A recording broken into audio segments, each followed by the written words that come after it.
The Mearsh and TRITA PARSI. Look at the situation that Trump is in. He is facing abject defeat. I mean, we can put lipstick on a pig. This is total goat talk. Oh my God. All my goats in one place. TRITA PARSI and the Mearsh. Oh my God, the Mearsh and TRITA PARSI. What the fuck? Limits what you could do in that regard. He lost. This was a colossal blunder. And really what's going on here is whether or not he is going to accept defeat.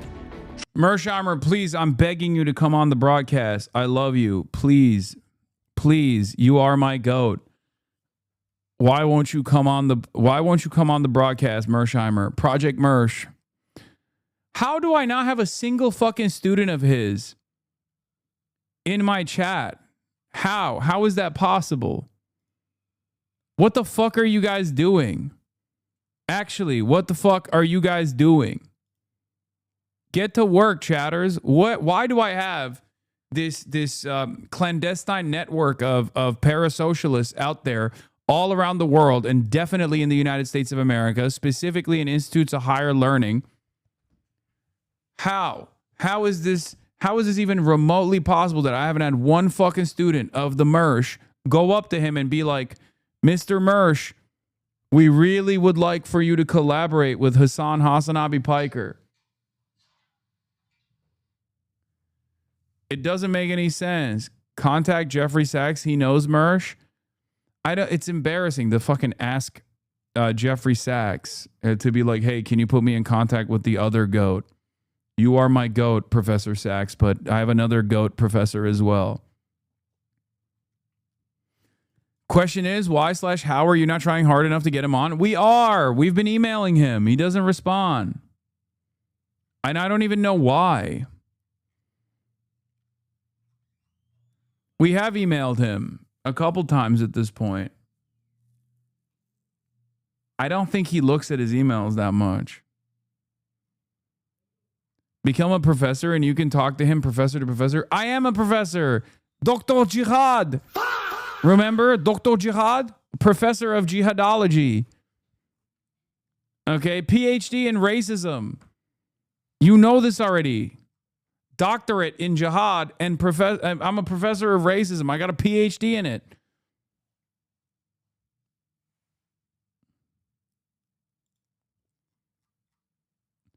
Events in Hormuz from Sayed Abbas Araghchi. Another person I've tried to have on the broadcast, but he's definitely a little bit busier than Mearsheimer. Events in Hormuz make clear that there's no military solution to a political crisis. The talks are making progress with Pakistan's gracious effort. The U.S. should be wary of being dragged back into a quagmire by ill-wishers. So should the UAE. Project Freedom is Project Deadlock. I mean, this is about Israel. He's basically saying, like, don't fall into the trap.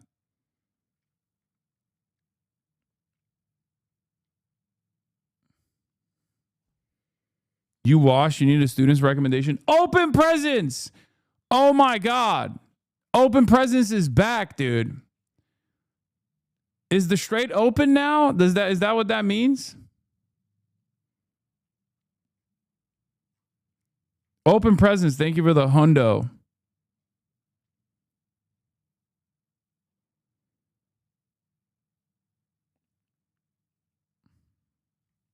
Trump foolishly, once again, went with the advice of the Israelis, put on a blockade, and now he's hurting more than the Iranians are. So the status quo suddenly is actually not as bad for the Iranians, unless, of course, he does something else that gets him out of that situation.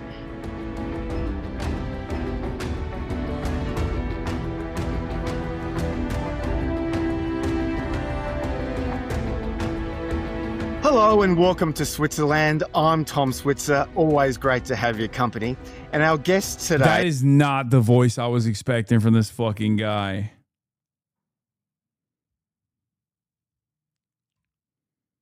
A TRITA PARSI from the Quincy Institute in Washington. Hi there, TRITA. Good to see you, Tom. And Professor John Mearsheimer from the University of Chicago. Always great to see you, John. And great to see you, TRITA, and you, Tom. Now, President Trump has said today, that's Sunday, May 3, that the US would start guiding commercial ships through the Strait of Hormuz where they've been Is he going to play this music the entire time? Because I genuinely don't know if I can watch this if there's like high intensity music playing in the background. Or no, Professor Mearsh. Hello. trapped. John, your thoughts? I don't know how he can do that. What's he going to guide him out with? I would think they would have to be military ships. What else could he, the president, use? And I think there's no way that he can put military ships in the Gulf without them getting sunk. If he could put military ships to escort tankers or cargo ships out of the Gulf, he would have done it a long time ago. Why would he be waiting until now? The other thing is he has a limited number of destroyers, and almost all those destroyers are used for the blockade, the U.S. blockade. If he takes those destroyers from the U.S. blockade, sends them into the Persian Gulf, they can't run the blockade anymore. Plus, if they get sunk to the bottom of the sea, then there are hardly any destroyers left or naval assets left to execute the blockade. So it's hard for me to see what he's doing. It could be that he's trying to provoke the Iranians, and he wants to make it look like the Iranians are responsible for restarting the war. I do believe, although he does not demonstrate this publicly, that President Trump is desperate. I think that he and his advisors understand they are in deep trouble. And I think J.D. Vance is playing a key role in getting this message across to them. And I think they know, because the blockade only works in the long, long term, they have to do something else beforehand. And they, in the Trump administration and their acolytes in places like the Wall Street Journal, have been talking about starting the war up again in tandem with the blockade. I mean, I think this is a cockamamie idea, but I wouldn't put that past President Trump to do. So he could be looking to start the war up and just putting the blame on the Iranians. But who knows? It's just such an amorphous tweet on his part, and just came out of nowhere. Well, if just to be clear here, that if this plan Why are you on FaceTime with this guy? I wish I was FaceTiming with my goats does not allow and this random Australian guy who I don't know anything about, for the record. our U.S. Navy warships escorting vessels through the strait, how does this plan, the president calls it Project Freedom, TRITA, how does he allow the U.S. to guide these ships safely through the strait, especially given that these naval mines are being deployed by Iran's Revolutionary Guard Corps? TRITA. It makes no sense. Now, of course, I agree with John. I would just add one other possibility, which is, the most benign or optimistic one, which is that there is some confidence building measures being negotiated between the two sides. And as a result of that, the Iranians will let through a number of ships that are belonging to third countries that are not involved in the fighting, which will most likely be Asian countries, probably not carrying any oil, but carrying other types of goods.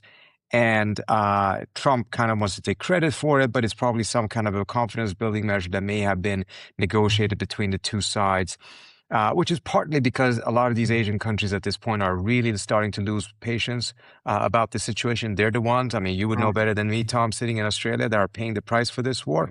And Trump is only, 10, 12 days away from having to go to Beijing for a summit with Xi. And he's going to arrive there deeply, deeply embarrassed, or he should be, if this is not resolved by then. Would he have any leverage with China, John?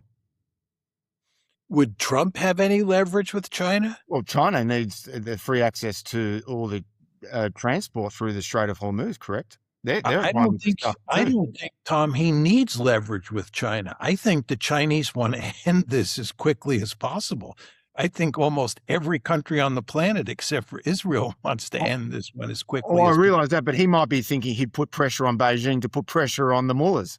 How? What pressure can America? Oh my God. What a waste. Dude, this guy shouldn't talk at all. Let the goats talk. What a waste of a fucking moment to have with two goats. Oh my God. What kind of pressure could America place on China, especially right now? America is already maximally pressured out on their own due to their own actions. What could America do right now to apply pressure to Beijing? Lamau, you're so petty when you're jealous. Okay, I'm a little bit jealous for sure, but also this is kind of a, you know who I really like? You know who I really like in the geopolitics front that does these sorts of interviews with these goats? It's Glenn Deason. Okay, Glenn Deason is the guy I really like. You want to know why I really like this guy? I don't know a damn thing about his worldview. Okay, his job is to let Mearsheimer talk. Okay, I love this guy. I watch his shit all the time. I've become a huge fucking fan of his channel because he will just have people on and he will just let them talk. He won't ask dumb fucking questions. I don't know anything about him at all. I have no knowledge. I have no knowledge of his worldview, and I don't need to know. Okay? I don't need to know. I've watched almost all of his videos, except for, like Scott Ritter and stuff. But the reason why it's great is because I don't need to know what his worldview is. It's not about him. Don't incorporate your fucking silly opinions into this conversation. And I'm not even kidding. I've actually learned from that. Okay? I've actually learned from that. Bro, stop calling TRITA a goat. He might be a good analyst, but he's not a good person. Wait, why? Are you going to say he's pro IRGC? Is that what it is? Are you one of those guys? I mean, he's a good guy. I don't think he's a bad guy at all. I've been following his stuff for a very long time. But I've learned from Glenn and even from Chris Hedges as well, who I also love his analysis in general. I've learned from them. I've learned to just ask questions and let them steal the show. If you noticed, and I'm sure some of you have noticed this, I stopped asking super long-winded questions or let my opinion be heard when I do these kinds of interviews with people like TRITA and all these other people. My interviewing skills have improved. It's because I just don't fucking talk as much. I realize that it's, I thought you finally started listening to us. I would never listen to you in a million fucking years, chatter. Are you out of your mind? Are you insane? Are you out of your fucking mind? Especially because even now, when I ask a question that's a little bit long, when I ask a question that's even a little bit long, everybody starts going, "Mah! Ah!"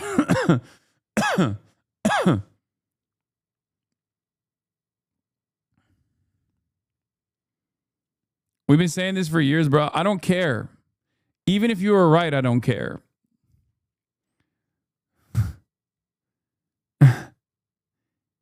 You framed the question well because Hasan does have a worldview. Yeah, I mean, obviously, I'll still do it.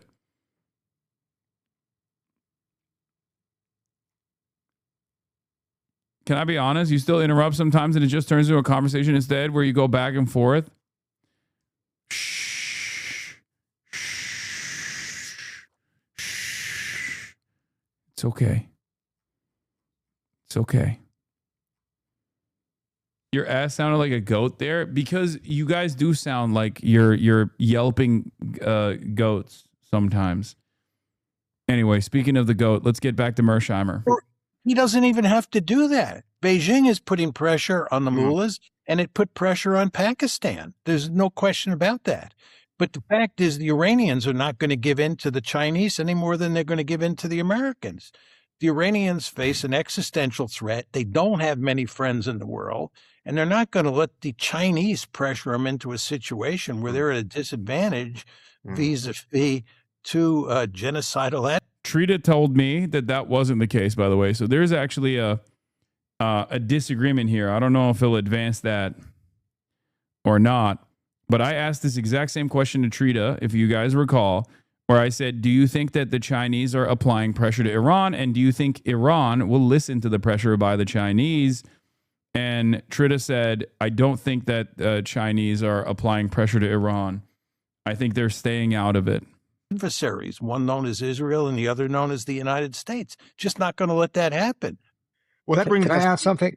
Well, I was Can going I to add say, something? Right. Yep. I think it's also important to note that the relationship between Iran and China is not one in which the Chinese easily or happily would put pressure. They would have their negotiations with the Iranians and try to get something, but not using the type of coercive approach that now unfortunately has become standard for the United States. What is happening right now is that the Iranians are building and reopening a bunch of different landlines through Pakistan and other countries through Central Asia to reach China.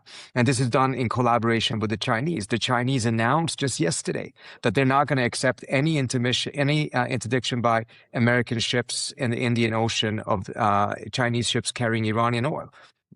Which is a much harsher pushback from the Chinese on this than we've ever seen before, where the U.S. actually has on a couple of occasions taken tankers that were...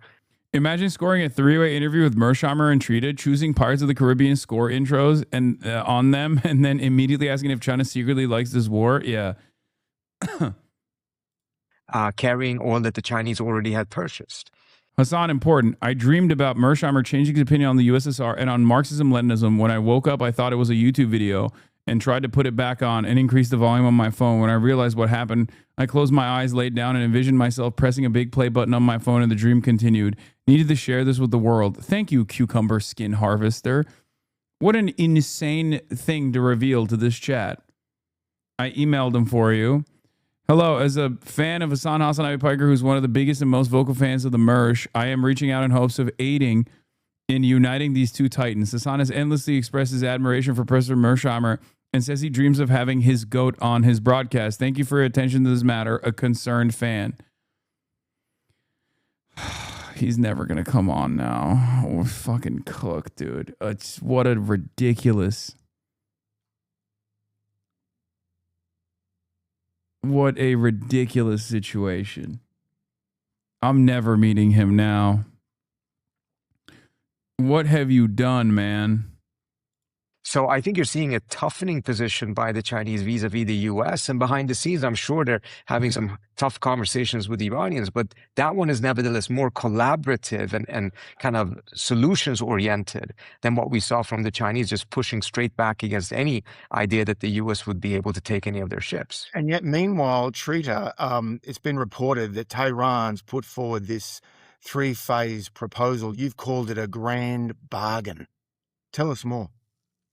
So this is a proposal that has been reported in a couple of outlets. Some elements of it, I also mentioned in my Substack post, I didn't find entirely convincing. So I don't think the entire package is necessarily accurate, but I think it probably carries the contours of what the Iranians have put forward. It would be a three-phase proposal. What was really striking, first of all, it is that the Iranians really are looking for not an end to the hostilities, not an end to, not just a cease. Exotic blue-eyed blonde. Don't worry, Hossie. I'll just send him a titty pic to make up for that crazy message. Do not do any of this.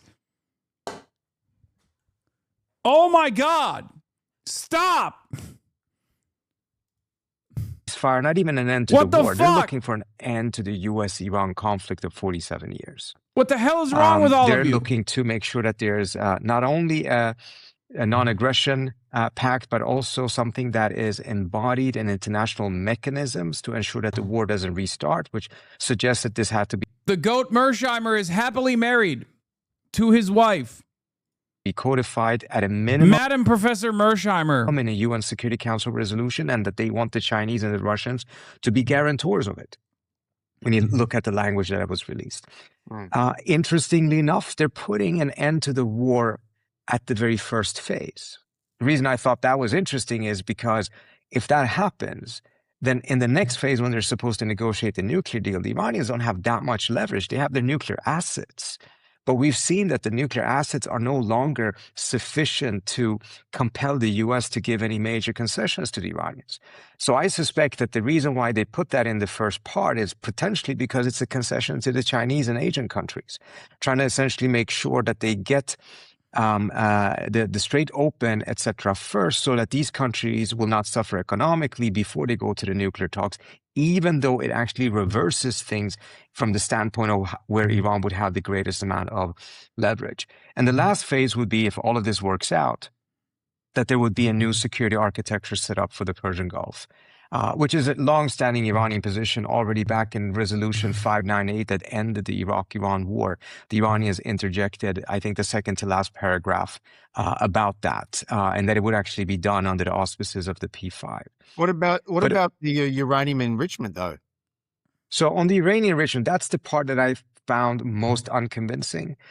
For instance, it said that it would be either downblending or giving up the 60%. I think giving up the 60% is probably unlikely. Downblending is what it was supposed to happen in the Geneva proposal that Trump didn't accept, even though he should have.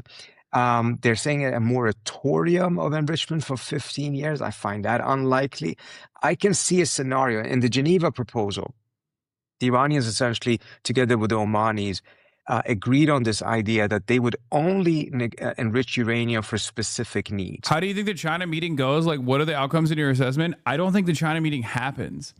I might be wrong about this, but if Donald Trump goes to China right now, he's fucked. With the way that the situation has unfolded, especially when he did this hasty military operation again, where he's escalating against Iran and Iran is escalating, following America up the escalation ladder. This is an unbelievably bad scenario for the United States of America in the Beijing summit. I don't think that it's going to happen. It's 10 days. Yeah. Trump has 10 more days until his scheduled visit to Beijing. It's supposed to happen in 10 days on May 14th. He could either cancel the visit for a second time, which would make it seem like he's completely lost control over the situation, and really, as I talked to TRITA as well about this, really frustrate the Chinese, because remember, they already hit, they were supposed to do this, and they already hit an extension on it. Okay, so he can't even cancel twice, because it's a really fucking bad situation.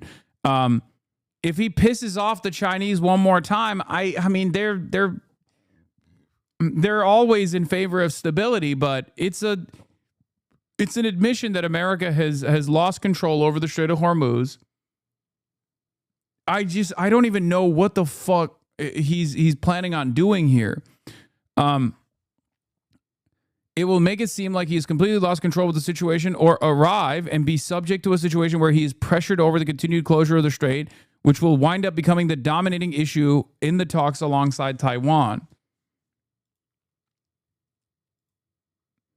Trump now would want to turn the Iran page as quickly as possible, said Wu Xinbo, a foreign policy advisory committee member in the Chinese foreign ministry. If the U.S. had gained an upper hand, Trump would have much stronger leverage. This is what I said as well, if you recall, for the past month or so. But now it's clear the U.S. simply couldn't handle Iran. So in a sense, when it comes to negotiations with China, its relative bargaining position has been weakened. Yes, Trump wanted to go into China with two cards in his hand, Venezuela and Iran. Okay, this would have given Donald Trump tremendous leverage over the negotiations with Beijing. It didn't happen. It happened in Venezuela with relative ease, but it didn't happen in Iran at all, because Iran was like, fuck off, we're fighting back.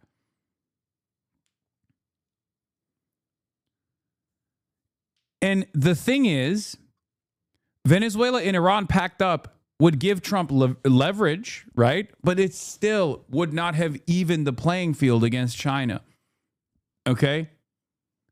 There's also that as well. Venezuela also turned out to be a nothing burger, nothing changed. No, what are you talking about? No, it's a huge ordeal. No, you're so wrong about this. Venezuela was China's entry point into Latin America. Venezuela is a huge deal. We're like, you mean nothing changed as in like Delcy Rodriguez is in charge? Who gives a fuck? It doesn't matter. Delcy Rodriguez is now a loyal and reliable asset to American interests. So that is a tremendous amount of leverage that, I mean, it's not a tremendous amount of leverage necessarily over China, but like it gives an upper hand to the United States of America. It's a card that the United States of America now holds over the Chinese. Meant for the Venezuelans in general, yeah, that doesn't matter. We're talking about states negotiating with one another. We're talking about diplomacy. The little guy is not even secondary in this conversation. Like the ordinary Venezuelans and their experiences have never been a part of this calculation from America's perspective. America doesn't give a shit about that. This is the exact same thing that I tried to explain with Ukraine, right? America has never given a shit about what happens to average Ukrainians. It's more so state versus state maneuvering here, right? Whenever I say this, by the way, people get very frustrated. I've said this in the past about Ukraine, and people have gotten really upset with me for saying this. It's up to you to believe whether or not America is actually invested in the liberation of Ukraine, but America is not invested in the liberation of Ukraine, as America has made it very clear, right? What's your evidence for Delcy being a U.S. asset? Genuinely asking, I don't know. Her statements that she has released in the aftermath of the attempted White House Correspondents' dinner assassination could give you an immediate inclination into where she stands. I know that a lot of people want to act as though she's like, totally independent here, but that's not the case.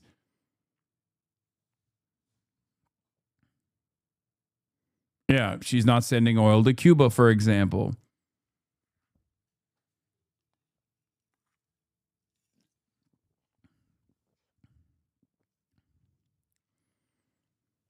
Venezuela had a relationship with Russia. Venezuela had a relationship with China.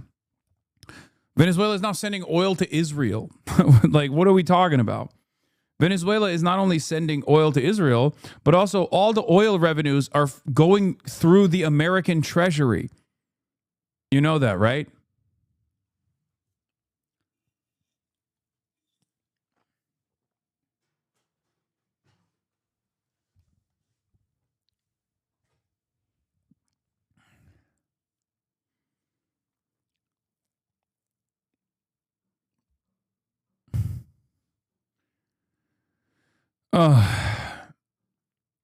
Offshore, out of treasury reach. Okay.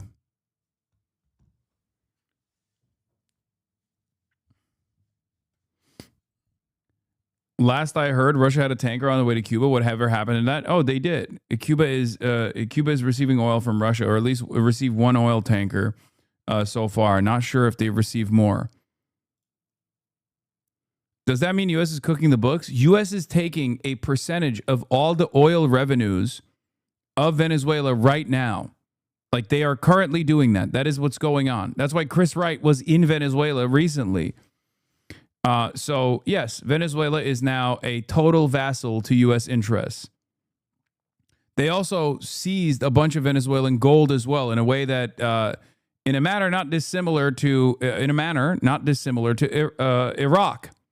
When we invaded Iraq, they're doing the exact same thing to Venezuela, except it was a much cleaner operation in comparison to a permanent military occupation of Iraq for like fucking 12 plus years. So that's what's going on. Venezuelan oil will be refined in Venezuelan refineries that were previously owned and operated by American corporations, as was the case before the nationalization initiatives. It is basically, yeah, so much for the Bolivarian Revolution. Sad to see. Oh no, they have wound back many of the gains in terms of autonomy that the Bolivarian Revolution had.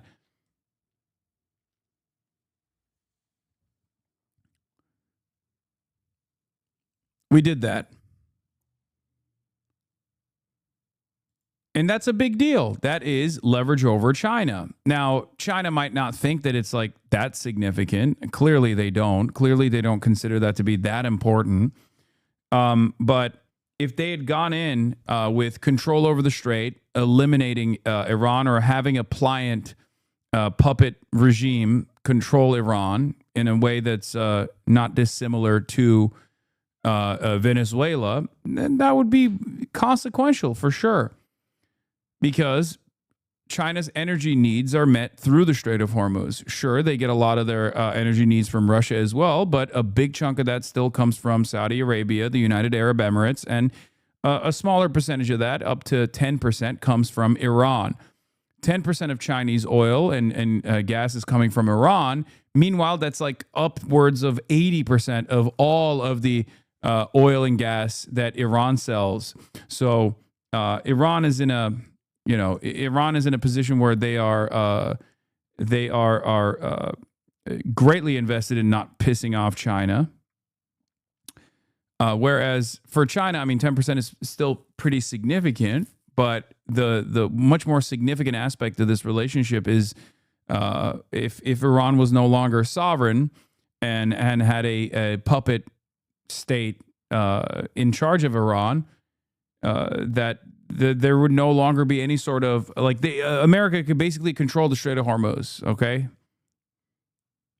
that's a huge deal for China.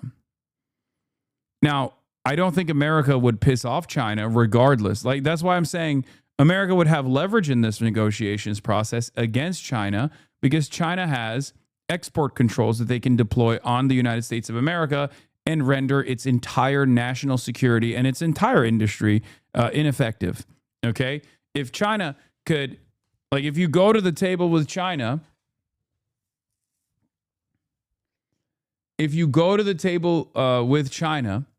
and you have Iran and Venezuela, then you can at least threaten China back when China says, hey, we might do export controls if you do something silly, right?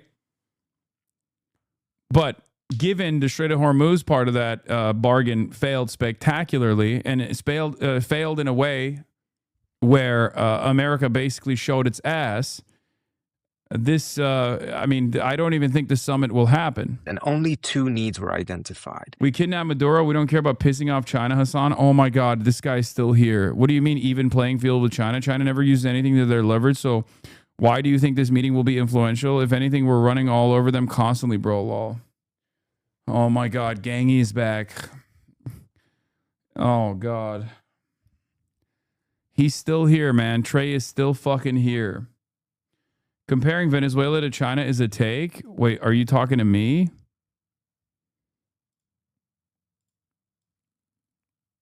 Oh, you're talking to this guy. Yeah.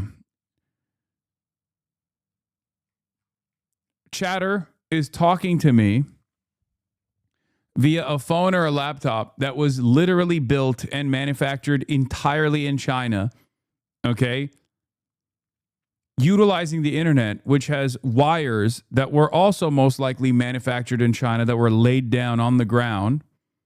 And he's over here thinking like, oh, dude, China doesn't have any fucking leverage over the United States of America. You don't own anything that doesn't touch Chinese hands, okay? There's not a single fucking thing that you own that doesn't go through China. China is the manufacturing base of the entire planet. Do you not understand how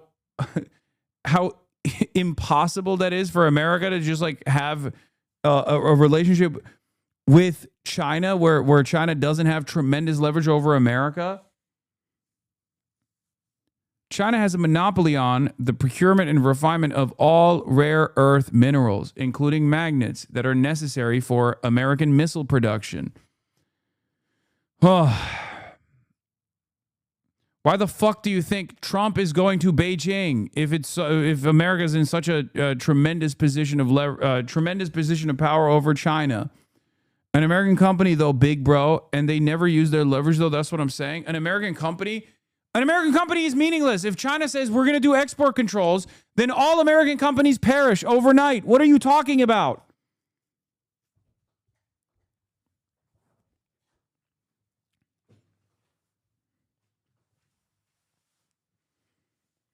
Our saving grace in this circumstance is that China is invested in maintaining the current system. God, this fucking jacket. So hard to take off. Ugh. You know how Iran has been able to utilize the complex network that we have designed around the globe, like global capitalism? You know how like Iran has been able to use that as a way to create a shit ton of problems for America? China can do the same as well without actually firing a single rocket, mind you. This shit goes both ways. It ain't just China having power over us, bro. Yes, you're just coping. In the global design that we have under the current system of international trade, China has unbelievable leverage over the United States of America. Okay? And we're not even talking about like American debt that China owns or whatever. We're just talking straight up. If China decided to stop, you actually think China beats us in every subject? Stop that shit, man. Oh my God.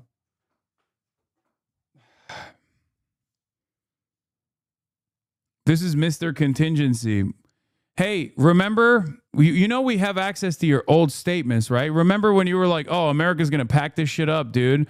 America's going to pack this shit up. It's been fucking months. Why hasn't America packed this shit up? I thought America was this massive fucking superpower capable of packing this shit up. Why are you professionally wrong all the time? And at no point do you go, hey, man, maybe I was fucking wrong, actually. Maybe you were right. See, they do. Why the fuck are we steady bombing Tehran daily? Answer the question on why we're bombing Tehran daily with no air superiority. This is before they dropped that F-15, you know? How do you sit here and listen to Iran's lies like this? You make the point that you're coping, my boy. The media will not talk about successes. Also, an air campaign takes time, gang. 3/12/2026. Kurds have invaded Iran. 3/4/2026. 3/3/2026. Breaking. The United States and Israel are seeking to foment an armed uprising. I support you, but you keep saying for Israel, and the U.S. has been wanting to bomb Iran since 1979. This is fake, bro. No revenge. Bro, links to the IRGC was found. Bro, you're really trying to spin this as if Iran is winning. 3/3/2026. Here we are. Here we are, dude. A month later. Do you think it's going the way America wanted it? Because Trump is a dumbass goofy. He ain't letting the military go to work. Oh, Trump is a dumbass goofy who's not letting he's shackling the military. That's what it is. That's really interesting because, that I thought Pete Hegseth was saying no holds barred, right? No more woke wars. We're going to do anti-woke wars. We're going to say slurs while we're bombing. What was this about? I will come in here and apologize if that happens. I will also come in here and laugh in your face if the regime falls. Hey, yeah. Hey, remember when you said you would laugh in my face when the regime falls? What's up? Why aren't you apologizing?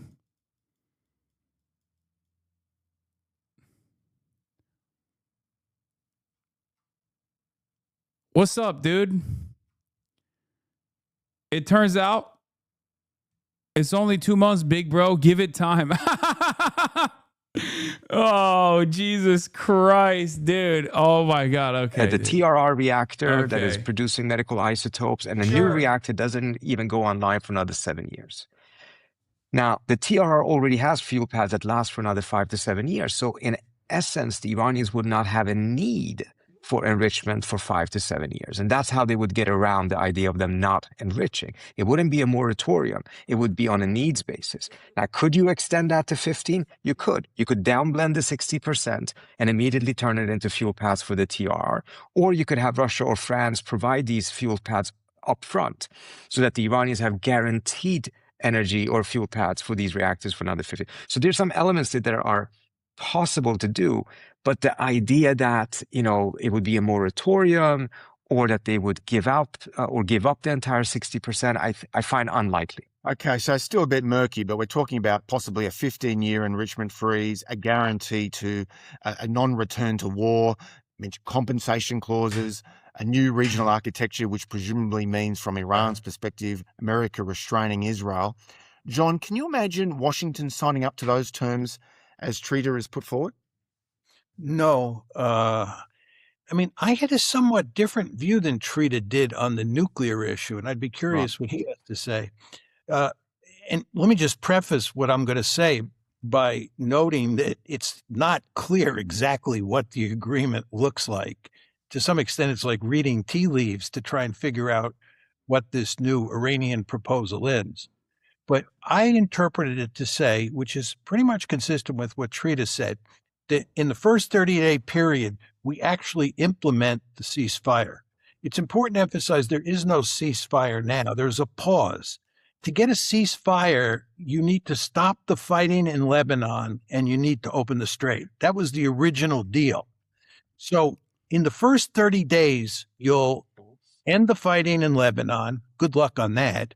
And 2, you'll open the strait. And then you'll have the ceasefire for 30 days. Then you go to the next phase. And as TRITA said, this is where you set in motion some sort of scheme where Iran is guaranteed that the war will not start up, whether it's Security Council resolution or whatever. But that's in the second phase. And as I read the second phase as well, TRITA, they were also talking about ending sanctions, reparations, some sort of resolution of what American bases in the Gulf would look like afterwards. This is in the second phase. Then in the third phase, they deal with the nuclear issue.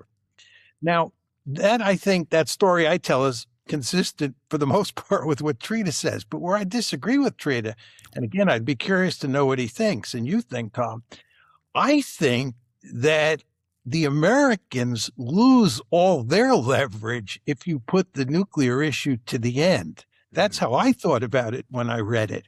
Because once you say no more war, which you get in the second phase, and once you say no more blockade, which you get in the first phase, where's the American leverage on Iran?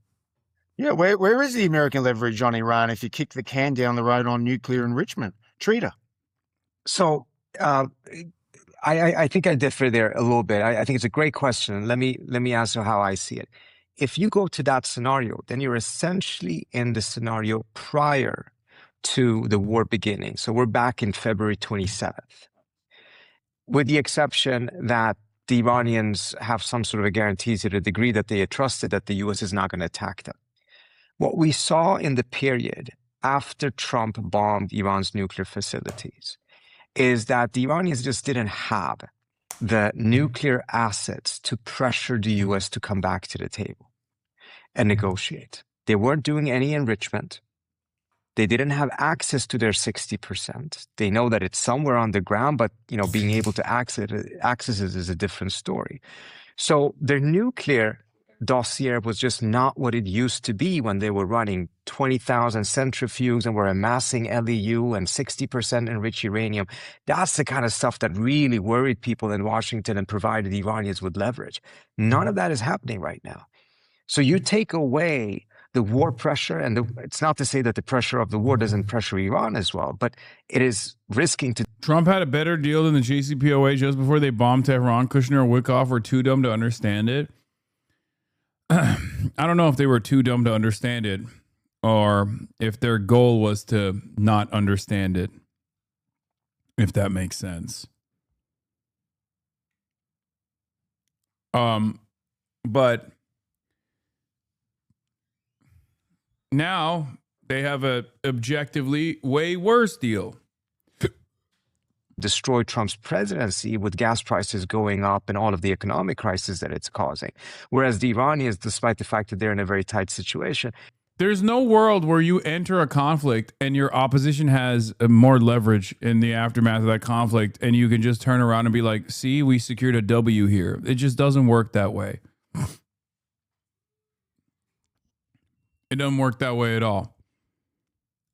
are already used to a tremendous amount of sanctions and have plenty of different workarounds from it. And frankly, during the war, we're selling more oil than they were prior to the war and making more money off of it. What do you think of a movement of global disarmament? This violence feels stupid. Oh, that seems like a great idea, man. Yeah, you know what? I'm going to pitch that to Mearsheimer. See what he thinks about it with his offensive realism, international relations perspective. If I ever get to talk to him in person, that will be my suggestion. I'll be like, Professor Mearsheimer, what do you think about a global disarmament movement? All this war seems so unnecessary.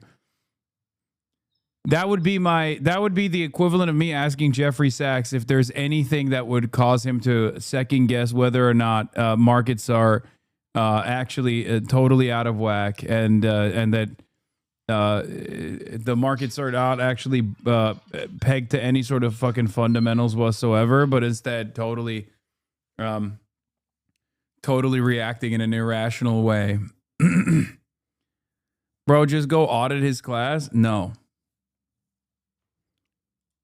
So that's why I conclude that if they give up all of that and they're just relying on their nuclear assets, which at this point are very limited, they will have lost a significant amount of leverage. You know, you two disagree on these issues. What do you think about Superman just picking up everyone's nukes and throwing them into the sun? Would this be good? Seems like that would be a good option, yes. But there's another school of thought that John mentioned earlier, the Wall Street Journal, the hawkish school of thought, the supporters of the war who would disagree with both of you here. And they'd say that time is on Donald Trump's side, that the naval blockade is working. And I just want to run a few things by you, John, and then get Trita's reaction. Here's the IMF forecast, a 6.1% contraction in Iran's gross domestic product this year. Iran has already lost some 40% of its GDP in 2 months. Year-on-year inflation is running at nearly 70%. Of course, that's prices for food staples and healthcare rising even faster. And then you've got President Trump here saying that Iran's regime is choking like a stuffed pig and it's going to be worse for them. So isn't it fair to assume that the blockade will bring the mullahs to heel and force them to accept Washington's conditions? John? No. I mean, it all depends on how you think about modern nation states' ability to absorb punishment. There is no question that the Iranians are being seriously punished, but they're not going to throw their hands up. They're facing an existential threat from two genocidal states. And let's be very clear about this. President Trump has already said quite clearly that he has countenanced ending Iranian civilization as we know it and ending it so completely that it can never come back from the dead. Furthermore, Israel and the United States, given their actions in genocide, have demonstrated they have no problem when it comes to mass murder of Muslims. And given what's happened to Iran for years on end now, they fully understand what they're up against. So the point is, you'll eat grass if you have to survive in the face of a threat like this. So you could talk all you want about what's happened to their GDP and what's happened to this economic indicator and so forth and so on. But they're not going to surrender because they'd be crazy to surrender. Yeah. Trita, what about the foreign fighters hired to control the streets? I mean, if those Islamist militias are not paid, I mean, they might pack up and go home. Their payments are now surely at risk thanks to the oil embargo and the naval blockade. So which foreign fighters are you referring to? Well, just the foreign fighters that Iran's employed to keep calm on the street, to quell dissent. I mean, and punish those who have been. These are Arabs, not Persians, but that's what's been reported. No, that's not true. So you have the Basij, which are the paramilitary group that the regime set up itself. This guy's fucking that are crazy. significantly, playing that role. there's always rumors that are being spread by diaspora elements that those are actually not Iranians. It's utterly clear that they they are are. Iranian. They are all Iranian. Yeah, I mean, every time there's a protest because of some sort of a desire to believe that the Iranians would never do this to each other, they're saying that, oh, the regime is importing Lebanese or Iraqis, etc. Yes. I've seen no evidence, at least, of this happening on any scale that is meaningful. Okay. Just so If you take a look at what's happening inside of Iran right now, ever since the war started, these hardcore supporters of the government themselves, which is roughly 15 to 20% of the population, have been owning the streets. And it's been a deliberate strategy, and have kind of reasserted their control. And I think it's important to understand, money or no money, these people essentially see their fate intertwined with the Islamic Republic. They will go under if the Islamic Republic goes under. And given how undemocratic some of the elements of the opposition also are, such as the son of the Shah, they should be worried about their own future if there ever was a scenario, which I find completely unlikely, that he ever were to come back. But going back to what the numbers you put forward, those are probably completely accurate numbers. Yeah. So we're talking about there's been massive contraction. Just to be clear here, hyperinflation, disintegrating economy, shortages of food and water. Definitely. Right. I wouldn't be surprised if any of those are false, and probably going to get worse. That's never been the question. This is constantly the issue in Washington, in which the degree of pain is the measurement of success. The measurement of success is if you ever manage to translate that pain into a change of policy. And just as John said, it never will. Yes. When they view this as existential, in which that means that capitulation is not an option. Now, take a look on the flip side of it. Yes. It is not that they're not hurting. The question is, who can tolerate the hurt, the pain, the longest and the most intensely? Donald Trump is now dealing with gas prices in the US that are higher than they were when the war actually was taking place, as a result of his own blockade. Had he not done the blockade and it had just been a ceasefire, the Iranians would control the straits, which would not be a good thing from Trump's perspective. But traffic would actually flow because the Iranians don't make money unless they allow the ships to come through with the payment of a toll. And many countries would, at the end of the day, pay the toll. They would be happy to pay the toll in order to avoid the current situation. And the toll is not going to be that high. Doesn't mean that they will accept it in the long run or that they don't think it's a problem setting a bad precedent. Let's set that aside. But money would, oil would flow, which means gas prices, oil prices would come down. He could have had that scenario. Instead, the Foundation for Defense of the Democracies is one of these very pro-Israeli groups in Washington, pushed the idea that the blockade would be some sort of a silver bullet that would force the Iranians to lose capacity in terms of their storage, which would then cause the oil wells to be shut down, which would be tremendously expensive. And this would have all kinds of inflationary pressures in Iran. And eventually they would collapse. According to their estimation, the Iranians should have collapsed about 9 days ago. Yeah. It's not happened. Okay. In fact, satellite images show that they're still loading oil onto new tankers. So the idea that the storage is out, etc. So instead, he took a measure that now has shifted oil prices or pushed up oil prices above where they were when the war was going on. So all of the pressure release that he gained through this ceasefire, he's now gambled away with this blockade. TRITA mentioned the Defense of Democracies Foundation. John, you're well aware of them. You think of the other prominent supporters of the war. You mentioned the Wall Street Journal editorial page a few moments ago, Commentary Magazine, Brett Stevens, past guest on this program. They say that Trump still has time on his side. And, the US economy, just last week, we had the GDP figures. Dog, you already asked that question. Oh, my God.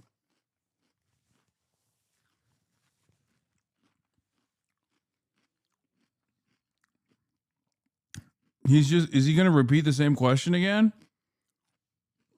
It's obvious that the time is not on the side of America on this. It's on the side of Iran. Showing 2% annual growth for the last quarter.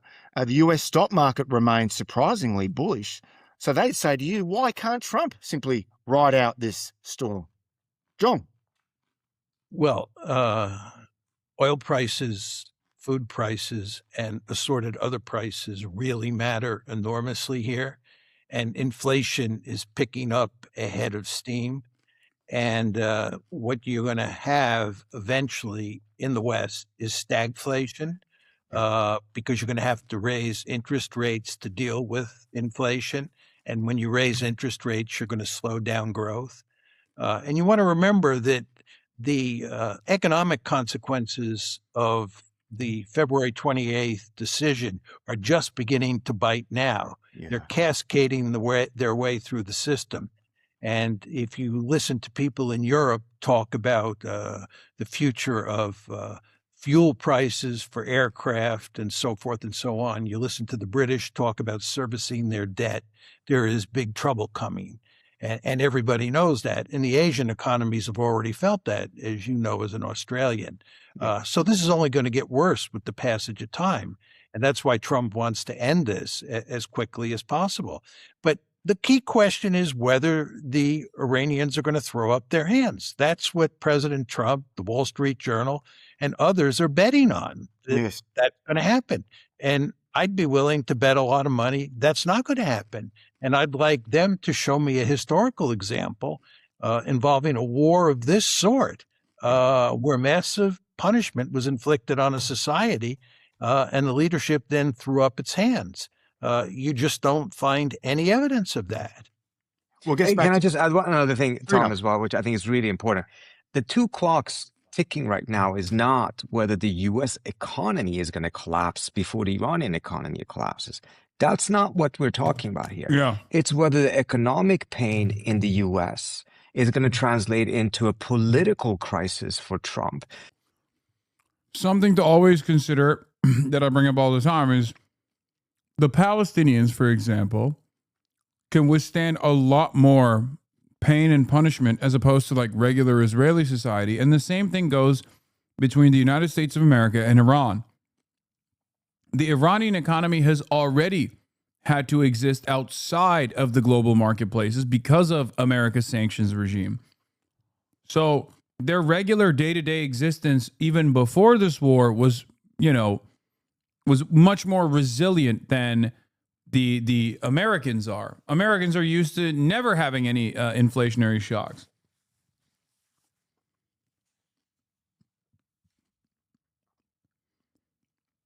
So for that reason, the Iranian runway is a lot longer than the American one.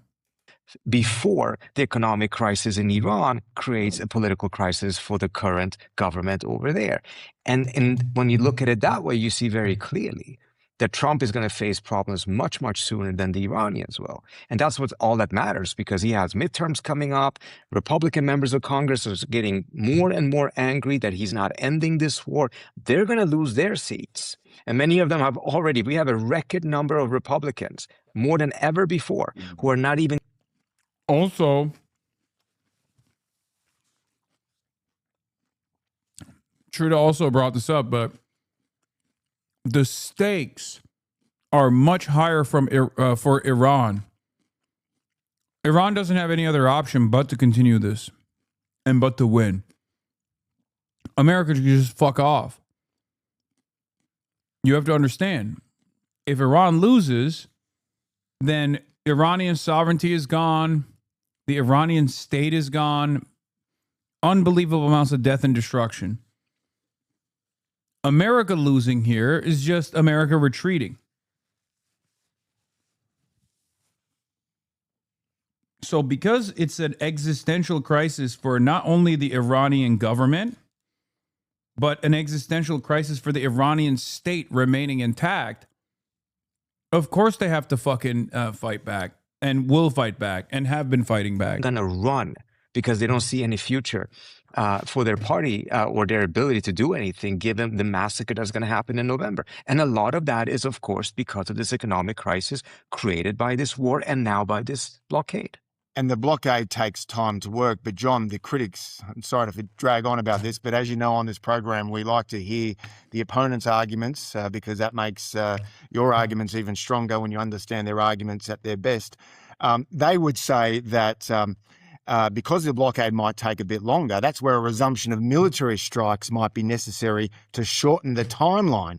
After all, the US and Israel still control the skies over Iran. So can you see this as a point where the Americans might resume hostilities? I make 2 points, Tom. The mere fact that they do not want to rely on the blockade alone, and they're talking about bringing military force to bear, air power to bear against Iran, tells you that they don't have that much faith in the blockade and supports what TRITA and I are saying. The second point is, I think if we start. The third point, before he gets to his second point, the fact that they've relied on their standoff munitions rather than, unguided or guided gravity bombs that they drop with airplanes over Iranian airspace implies that they're not as confident in this air superiority argument either.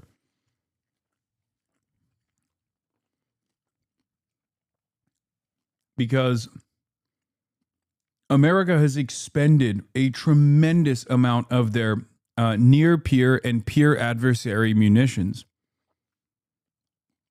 in the process. A lot of their standoff munitions they lob from very far away. They have depleted. And the reason for why they're doing that is because Iran does have anti-aircraft systems.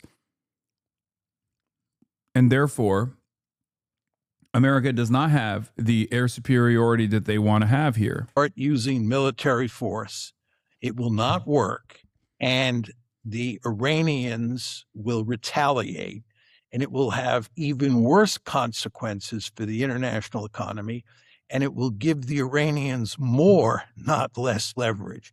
If I were playing Iran's hand, I would hope the Americans would attack me. I don't think the Iranians have as much interest in the status quo as they do in restarting the war. Because if you restart the war, the economic consequences for the West will be disastrous. Yeah, wow. And that's not to mention the damaging leaks last week in the New York Times and the Wall Street Journal about U.S. munition stocks, John. Yeah, we knew that already. That's not new information. That's only new information for the intelligentsia, the American audience of New York Times readers who are shocked by the unbelievable damage Iran has been able to deliver to the American forces in the region. We've known about it for months at this point. Absolutely. Absolutely. Yeah. That's, we haven't talked about that. That is an enormously important issue. Yeah. TRITA, how would you respond to John there about Iran having an interest in resuming the conflict? I would, I don't think that's what he's saying. Compared to the status quo. Compared to the status quo. Yeah. Exactly. So I think their preference is to get a deal. Their preference would be to translate the gains that they have made in this war and in the period after into a new uncontested order in which, sanctions are lifted and their position is essentially accepted, and they have these type of non-aggression pacts, etc., that they're looking for. That would obviously be their pressure. But if the status quo had continued without the blockade, they would have been in a very dire situation because they would have lost their ability to pressure the U.S. That's right. Trump foolishly, once again, went with the advice of the Israelis, put on a blockade, and now he's hurting more than the Iranians are. So the status quo suddenly is actually not as bad for the Iranians, unless, of course, he does something else that gets him out of that situation. But if he were to go and start another war, he would, I do believe that in some ways he may end up actually doing the Iranians a favor. They will go after, first of all, they actually managed to now, just in the last couple of weeks, do a lot with the Chinese in terms of rebuilding their assets, etc. We also know that what Pete Hegseth was saying about how much had been destroyed was absolutely not true. U.S. intelligence leaks have shown that the Iranians have significant amount of their missiles, particularly the shorter range missiles that they would use in the Persian Gulf left.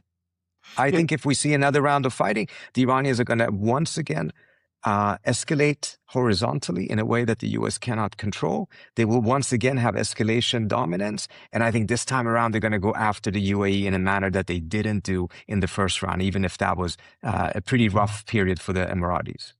So it sounds like Trump, according to you, TRITA, is damned if he does and damned if he doesn't, because he's trapped, John. No, actually, he's only reason he's trapped is because he keeps on taking Israel's advice. If he John. just goes out of that and he negotiates based on what he says should be the case, America first, we would be in a much, much better situation than we're right now. He didn't care about enrichment before. He only cared about nuclear weapons. He shifted that position to the Israeli position, and then that kind of put him in a corner on the nuclear question. He can unlock that again, go back and say, I'm preventing an Iranian nuclear weapon, but I can tolerate 3.67% enriched uranium, just as the previous JCPOA did, or they could actually go below that. But nevertheless, he's not going for zero enrichment. There's a lot of things he can do. Yeah, let me put this question to John and then get your response, TRITA, because I think this is important about the Israel issue. Surely there's an issue beyond this, which is dignity and honor, credibility and prestige, which matters a lot to any American president, and especially the way that Donald Trump. Donald Trump is an Israeli cum rag at this point. I don't know if there's any dignified exit for Trump, no matter what happens. What dignity remains for Donald Trump?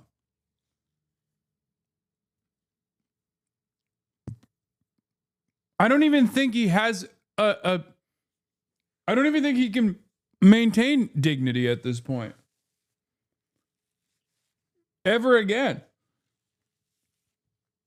You are being very disrespectful towards the president. I think the president is being disrespectful to himself. Interprets honor and dignity. And, you know, quite understandably, he's on the back foot here because the rate. Shadow, you should ask me to check by sort by new in the comments one more time. Yeah. You should just spam it a couple more times and I'll definitely do it, okay?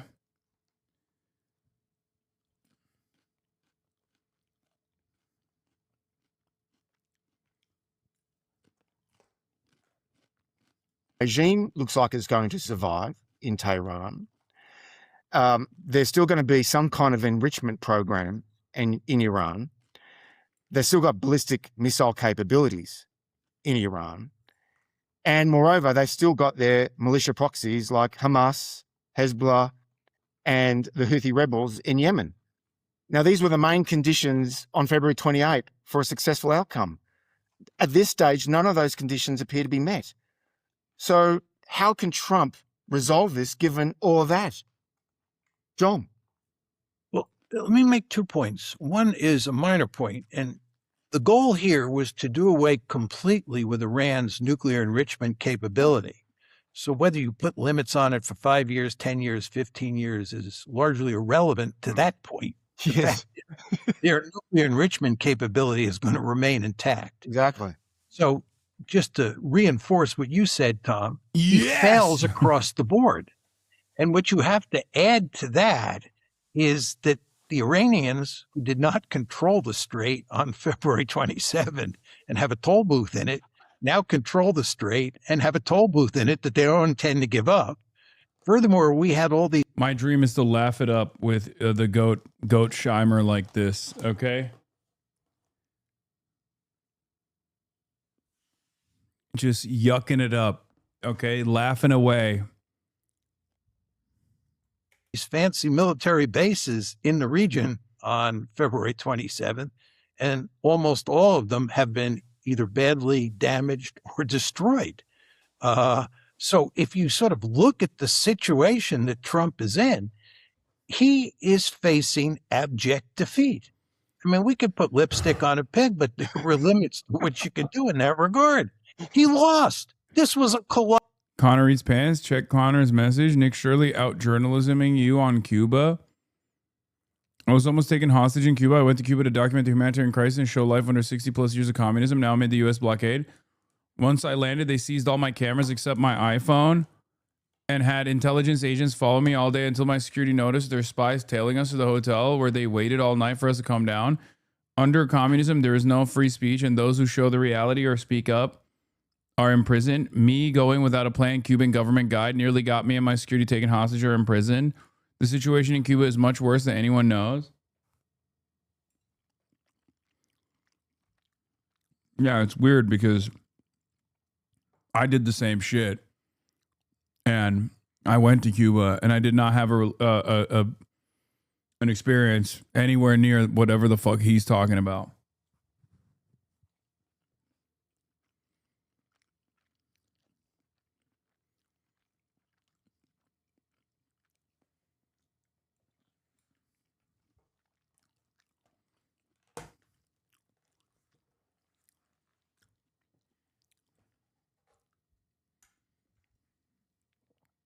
Yeah, they're gonna forcibly make Nick Shirley literate, dude.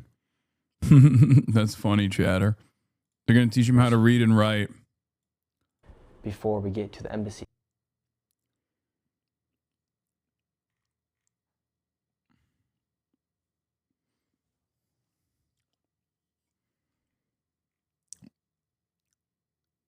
This is gonna hit the timeline. Get ready. Yeah, by the way, we already know Nick Shirley is basically a fucking government asset. Anytime he goes somewhere to do propaganda, that means that they're going to start what is this? Candace Owens extending an olive branch. We need to continue to fix the fracture between the left and the right. We know what true evil is. It's us against the Epstein class and warmongers. She still blocked me, so look. I'm still blocked. Clandis. Sorry. I'm a clandestine operator. Okay, I'm a clandestine operator. Unblock me.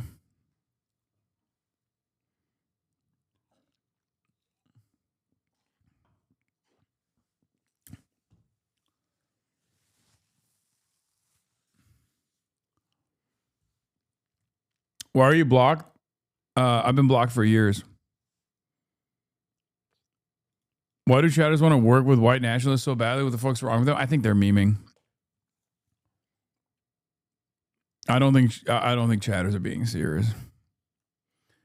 I don't even think chatters fuck with Candace. I think Candace Owens is a bridge too far for chatters. Like, there are chatters who like sincerely think like Tucker Carlson could be an ally, and they're wrong. But I don't think those chatters think Candace Owens is a reliable ally. Bro, I was here Saturday. Hundreds of people want Tucker. Yeah. Well, Tucker's also a white man. So that's what it is. Anyway, let's continue. Colossal blunder. And really what's going on here is whether or not he is going to accept defeat and try and dress it up as much as he can as a partial victory. But he has not achieved, and he is not going to achieve any of the goals that he declared on February 27th or before. And furthermore, he's lost on a number of other important dimensions as well. A colossal defeat. TRITA. John is absolutely right. I would just add one thing. He can still spin it into a victory if he strikes a deal. He manages to get the Iranians to give things that they were putting on the table in Geneva that would make it a deal that is stronger than the JCPOA. He lifts sanctions. He opens up the Iranian economy to American companies for the first time in 47 years. This is the largest economy that will have been opened up since the fall of the Soviet Union. It will dramatically benefit the American middle class and manufacturing industry. And he will focus all of his tweets and Truth Social posts and everything else on that aspect. And the American public, by and large, will mostly care about that. And the Washington foreign policy elite will mostly focus on everything John said. And he's absolutely right on all of those points. It's an utter defeat.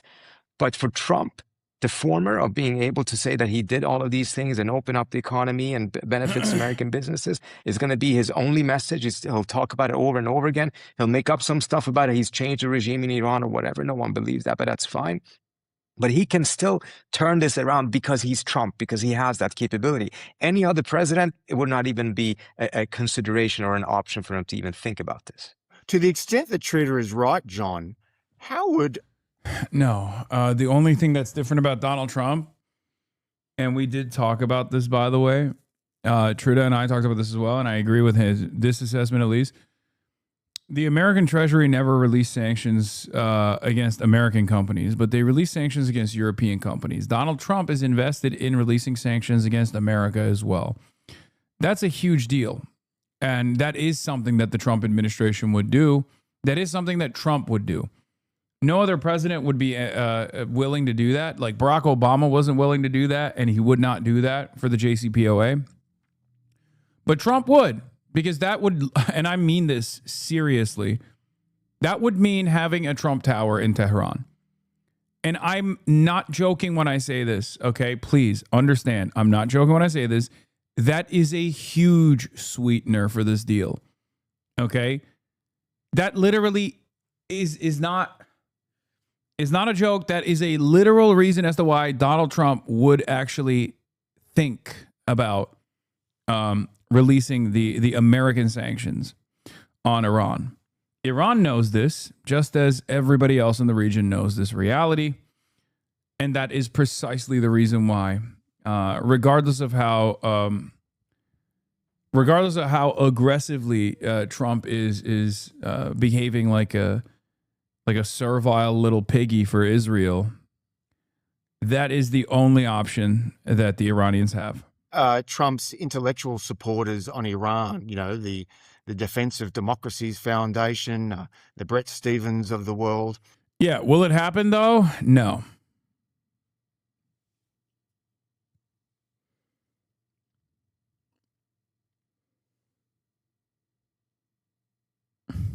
And not to mention Israel. How would they respond? Well, the point is that the story that Trita was just telling explains why we should have had good relations with Iran a long time ago. I would argue starting in the mid-1990s, the time was right for rapprochement, and we and the Iranians both would have benefited greatly from having good relations. The idea that Iran is a meaningful threat to the United States is not a serious argument. But then the question is, why didn't we have good relations? And the answer is because of Israel and the lobby here in the United States. And the problem that Trump faces is if he tries to cut a deal and he tries to spin it along the lines that Trita was outlining, what he's going to run into is a real buzzsaw called Israel and the lobby. And this gets to your question, Tom. Of course, those people, in the Foundation for Defense of Democracies, Wall Street Journal, and so forth and so on, and Israel itself, of course, are going to be beside themselves. They're not going to know what to do. This is going to be the end of the world for them. You want to remember, we can argue, I think quite correctly, that Iran is not a serious threat for the United States. But from Israel's point of view, it's an existential threat. They believe that. And they went to war thinking they were going to do away with this existential threat. And in fact, the end result of the war is that the existential threat comes out better off than it was going into the war. This is a disaster for the Israelis. And they will go to enormous lengths to complicate Trump's life and make it extremely difficult for Trump to do what Trita said he should do. And by the way, Trita's also right. There's nobody who could spin his way out of a situation like this better than Donald Trump. Yeah. I don't think that for one second. He's a genius. Yeah, but he has said consistently throughout this war period, especially since February 28, that if Iran had a nuclear weapon, the whole world would be held hostage. And he's doing something now with Iran that other nations and other presidents should have done long ago. And there is a widespread view that Iran should not develop a nuclear weapon. So Trump would have support beyond Israel. Trita. Well, if there is a deal that actually is stronger than the JCPOA, then no, he will not have support beyond opposition beyond Israel, because every country in the world, with the exception of Saudi Arabia, UAE, and Israel, supported the JCPOA. It was passed in the Security Council 15-0. So if he gets a deal that actually has those nuclear components, which he could have done on February 24th or whatever it was when that meeting was held in Geneva. Yep. By the Omanis, then he would have had this. So, and there would have been no objections from any country except for Israel and the Emiratis. Even the Saudis at this point will not. Yep. And that would be the biggest problem, though, wouldn't it? And that's why we didn't get that. Be opposing it. John is, of course, absolutely right. There's, under normal circumstances, there will be a massive, massive set of oppositions coming from Israel and its supporters. In fact, sanctions relief is almost the worst thing that Trump or the US could do. The Israelis want to keep Iran as weak as possible. You do that either through a bombing campaign that is intense, and then you may have to do it a couple of years again later on, but as part of their inhumane mowing the lawn strategy, or you have, in combination with that, massive sanctions on the country that over the years, over decades, that degrades the country's industrial base. So it's bad enough for the Israelis that the war is over. The idea that the US would lift sanctions would be totally unacceptable. But here's where there actually may be a unique opportunity for Trump to do it without having to face at least that level of opposition from the Israelis. Baby Netanyahu is going to have an election in Israel sometime between July and October of this year. He has failed to translate support for war in Israel, which is very strong, into a political plus within the politics of the country at this point. He's fighting for his freedom, frankly, because he's likely going to be jailed if he loses the elections. And on top of that, Trump remains very, very... Met Gala is on it. It reminded me of your worst take ever defending it, because on some real shit is straight out of the Hunger Games. In a just world, a Met Gala would not have to do these like extravagant these attempts to like fundraise by having some of the super wealthy people, but it would be just funded by the public. I'm not in favor of the Met Gala, especially as Jeff Bezos being like the head, the lead executive. But if you think that I'm going to be anti-art, anti-the Met, you're insane. I don't know if you know this, but my mother is an art history professor. Okay? And fashion is, whether many chatters in here want to admit it or not, doesn't matter. Fashion is a part of art. It's a part of artistic expression.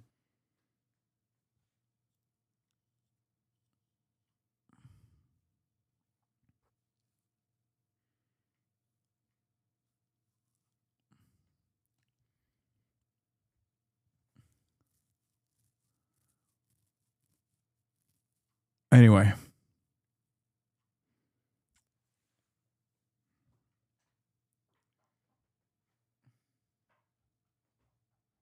Popular in Israel, which means that in this election, Trump... Met Gala is an art? Yes, it is. What are you talking about? It's a way to fund the arts. What do you think the Met Gala is for? I don't even know what the Met Gala fizz looked like this year. I didn't even know it was happening until literally I found out that Meryl Streep is refusing to attend. I only found out that the Met Gala is happening this year because Meryl Streep is not attending, because Jeff Bezos is now like the executive, which is disgusting in and of itself.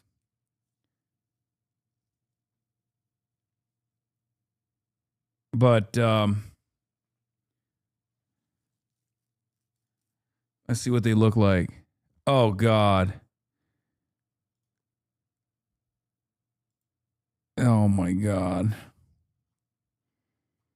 She's dressed like she's going to an Amazon party. Most people don't know that the Met is the Metropolitan Museum of Art.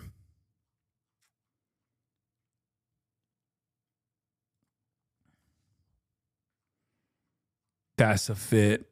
Never mind. Remember, these are fashion houses as well. Netanyahu cannot afford to be at loggerheads with Trump. He cannot fight Trump tooth and nail during this period. If he does, Trump could, if he wanted to, go and tell the Netanyahu that either Israel or its supporters in Washington need to back off. Otherwise, I'm going to throw my weight behind Naftali Bennett or something of that kind. And that could actually, so the degree of vulnerability the Israeli prime minister has against Trump in the next couple of months is actually at a record level. Whether Trump chooses to use that to actually get a deal that would be really good for America is a different story. But I agree fully with John. Of course, under normal circumstances, this would be so intimidating that most American presidents wouldn't even try to do it. Yeah, but the obvious question to Trump would be, why then did you scrap the Obama nuclear deal in 2015? Lisa from Blackpink looks great. She always looks great. John. Well, I think that he was very cocky at the time. He thought that the deal was not terrific. And it was not terrific. It was the best deal we could get. It was, I think, a very good deal, but it had certain drawbacks. He played on those drawbacks and he withdrew from the deal, foolishly, I argue. But he thought he was going to get in place a better deal. He was basically going to get the Iranians to give up on nuclear enrichment. That's the issue here. Can you get the Iranians to give up on nuclear enrichment? And he thought that he